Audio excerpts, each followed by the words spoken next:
Breaking news, one of the top centers on the NBA free agent market is officially off the market. We're going to cover that here today and what that means for all you teams out there that need a starting center or just another big in your rotation. Firstly, this is the Basketball Bulletin. If you're new here, make sure you hit that thumbs up and subscribe. Trevor Lane and I keep you guys locked in for all the content in the NBA as it comes out, like we're doing in this video. So, per Shams earlier today, like literally 10 minutes ago, Houston Rockets center Steven Adams has agreed to a 3-year, $39 million contract extension to stay with the franchise, sources tell ESPN. After playing a key rotation and leadership role in the Rockets playoff run, the new deal keeps a top center out of free agency. And quite big emphasis on top center because he is one of the best options available among centers. And we're going to get back to Shams here, but just a very quick look at what's still out there. So we've got, Brook Lopez, Clint Capella, maybe those are the top two centers on the market right now, with a number of teams still looking for another center. There are other guys on this list like Turner and Reed, who I would expect to obviously re-up with their teams, get new contracts. Questions around Al Horford, but some of these other guys here listed, I would just, again, expect to either get new contracts or not really make it onto an NBA roster next season. But there are some guys you could potentially look at depending on the price range, right? You know, like a guy like Andre Drummond could be good for some teams. Luke Cornett is one I think that a lot of teams are going to target. So there's some guys, but yeah, so taking Steven Adams out of the mix, they've already got him. No, never mind. I thought they took him already. But yeah, taking Steven Adams out of the mix is pretty big because he was one of the top options out there that's actually available. So he did follow up and said Adams played 58 games after missing the entire 23-24 season and averaged 22 minutes in the playoffs in a critical role for a team that was plus 44 with him on the floor versus minus 44 without. Adams led the NBA in offensive rebounding percentage this season as well, per ESPN research. So that is a humongous swing. Plus 44 on, plus 44 without. That's crazy.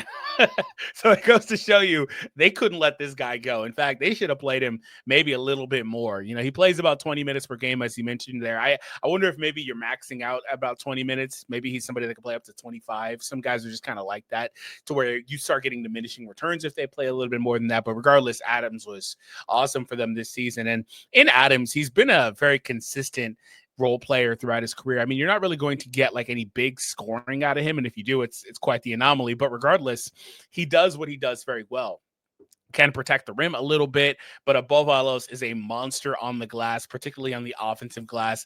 Arguably the strongest guy in the NBA. So he just gets in there and he just pushes people out of place and just kind of gets those rebounds, right? It's pretty interesting the way that he does it. But he is a guy that I think, again, could fit into most teams, but he doesn't have, like, if you're looking for like a big lob threat guy, he can kind of do that a little bit, but not really that type of player.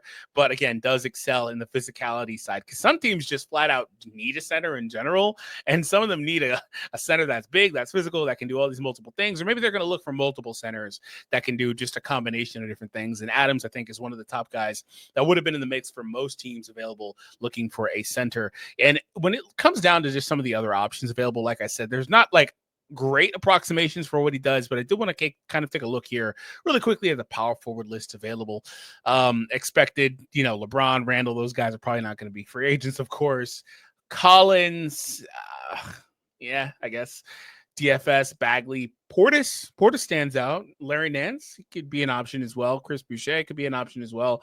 But again, there's just not a lot of like bigs, you know, even like these big forwards. There's just not a lot of bigs just in general on the market. So I do think that when we get down to it, I do wonder about these top guys, Clint, Brook, if these guys are even going to be guys that are in the range of like, you know, an MLE or a taxpayer mid-level. Like, what kind of range are these guys going to be in? How much money are they going to be commanding now that, you know, Steven Adams is off the list and he got what, $13 million deal or so?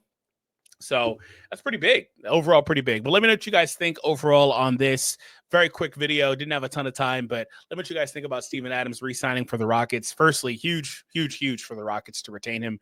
As listed, he's critical for what they do and was great for them in the playoffs. Like I said, probably could have played a couple more minutes here and there, but let me know